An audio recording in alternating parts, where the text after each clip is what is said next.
Bom, nada mais inseguro do que um escritor numa conferência sobre segurança, um escritor que se sente um pouco solitário porque foi o único convidado nesta e na anterior edição e preciso de um abrigo, preciso de um refúgio.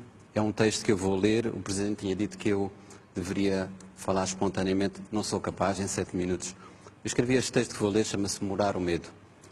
O medo foi um dos meus primeiros mestres. Antes de ganhar confiança em celestiais criaturas, aprendi a temer monstros, fantasmas e demónios. Os anjos, quando chegaram, já era para me guardarem. Os anjos atuavam como uma espécie de agentes de segurança privada das almas. Nem sempre os que me protegiam sabiam da diferença entre sentimento e realidade. Isso acontecia, por exemplo, quando me ensinavam a recear os desconhecidos. Na realidade, a maior parte da violência contra as crianças sempre foi praticada não por estranhos, mas por parentes e conhecidos. Os fantasmas que serviam na minha infância reproduziam esse velho engano de que estamos mais seguros em ambiente que reconhecemos. Os meus anjos da guarda tinham a ingenuidade de acreditar que eu estaria mais protegido apenas por não me aventurar para além da fronteira da minha língua, da minha cultura e do meu território. O medo foi, afinal, o mestre que mais me fez desaprender. Quando deixei a minha casa natal, uma invisível mão roubava-me a coragem de viver e a audácia de ser eu mesmo. No horizonte vislumbravam-se mais muros do que estradas. Nessa altura, algo me sugeria o seguinte, que há neste mundo mais medo de coisas más do que coisas más propriamente ditas. No Moçambique colonial em que nasci e cresci, a narrativa do medo tinha um invejável casting internacional. Os chineses que comiam crianças, os chamados terroristas que lutavam pela independência e um ateu barbudo com o nome alemão. Esses fantasmas tiveram o fim de todos os fantasmas. Morreram quando morreu o medo. Os chineses abriram restaurantes à nossa porta. Os ditos terroristas são hoje governantes respeitáveis e Karl Marx, o ateu barbudo, é um simpático avô que não deixou descendência. O preço dessa construção de terror foi, no entanto, trágico para o continente africano.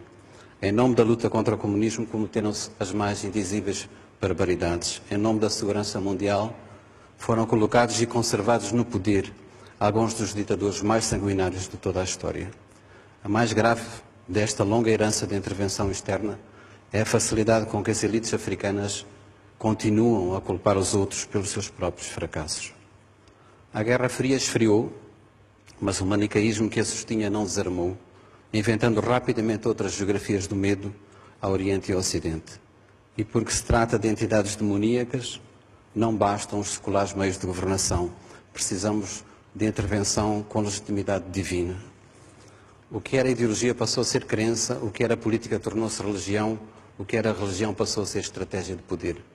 Para fabricar armas é preciso fabricar inimigos. Para produzir inimigos é imperioso sustentar fantasmas. A manutenção desse alvoroço requer um dispendioso aparato e um batalhão de especialistas que, em segredo, tomam decisões em nosso nome. Eis o que nos dizem. Para superarmos as ameaças domésticas precisamos de mais polícia, mais prisões, mais segurança privada e menos privacidade. Para enfrentarmos as ameaças globais, precisamos de mais exércitos, mais serviços secretos e a suspensão temporária da nossa cidadania. Todos sabemos que o caminho verdadeiro tem que ser outro. Todos sabemos que esse outro caminho poderia começar, por exemplo, pelo desejo de conhecermos melhor esses que de um e de outro lado aprendemos a chamar de eles. Aos adversários políticos e militares juntam-se agora o clima, a demografia e as epidemias.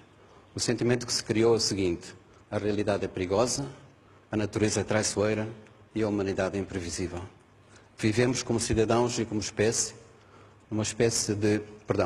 vivemos como cidadãos e como espécie em permanente situação de emergência. Como em qualquer outro estado de sítio, as liberdades individuais devem ser contidas, a privacidade pode ser invadida e a racionalidade deve ser suspensa. Todas estas restrições servem para que não sejam feitas perguntas como, por exemplo, estas: por que motivo a crise financeira não atingiu a indústria do armamento? Por que motivo se gastou apenas no ano passado $1,5 trilhão de dólares em armamento militar? Por que razão os que hoje tentam proteger os civis na Líbia são exatamente os que mais armas venderam ao regime do Coronel Gaddafi? Por que motivo se realizam mais seminários sobre segurança do que sobre justiça? Se queremos resolver e não apenas discutir a segurança mundial, teremos que enfrentar ameaças bem reais e urgentes. Há uma arma de destruição massiva que está sendo usada todos os dias, em todo o mundo, sem que seja preciso o pretexto da guerra. Essa arma chama-se fome. Em pleno século XXI, 1 em cada 6 seres humanos passa fome. O custo para superar a fome mundial seria uma fração muito pequena do que se gasta em armamento. A fome será, sem dúvida, a maior causa de insegurança do nosso tempo. Mencionarei ainda uma outra silenciada violência. Em todo o mundo, 1 em cada 3 mulheres foi ou será vítima de violência física ou sexual durante o seu tempo de vida. É verdade que sobre uma grande parte do nosso planeta pesa uma condenação antecipada pelo facto simples de serem mulheres. A nossa indignação, porém, é bem menor que o medo. Sem darmos conta, fomos convertidos em soldados de um exército sem nome e, como militares sem farda, deixamos de questionar. Deixamos de fazer perguntas e discutir razões. As questões de ética são esquecidas porque está provada a barbaridade dos outros. E porque estamos em guerra, não temos que fazer prova de coerência, nem de ética, nem de legalidade. É sintomático que a única construção humana que pode ser vista do espaço seja uma muralha. A Grande Muralha foi erguida para proteger a China das guerras e das invasões. A muralha não evitou conflitos nem parou os invasores. Possivelmente morreram mais chineses construindo a muralha do que vítimas das invasões que realmente aconteceram. Diz-se que alguns dos trabalhadores que morreram foram emparadados na sua própria construção. Esses corpos convertidos em muro e pedra são uma metáfora de quanto o medo nos pode aprisionar. Há muros que separam nações, há muros que dividem pobres e ricos, mas não há hoje no mundo um muro que separe os que têm medo dos que não têm medo. Sob as mesmas nuvens cinzentas vivemos todos nós, do Sul e do Norte, do Ocidente e do Oriente. Citarei Eduardo Galeano acerca disto, que é o medo global, e diz-ele: os que trabalham têm medo de perder o trabalho, os que não trabalham têm medo de nunca encontrar trabalho. Quando não têm medo da fome, têm medo da comida. Os civis têm medo dos militares, os militares têm medo da falta de armas e as armas têm medo da falta de guerras. E, se calhar, acrescento agora eu, há quem tenha medo que o medo acabe. Muito obrigado.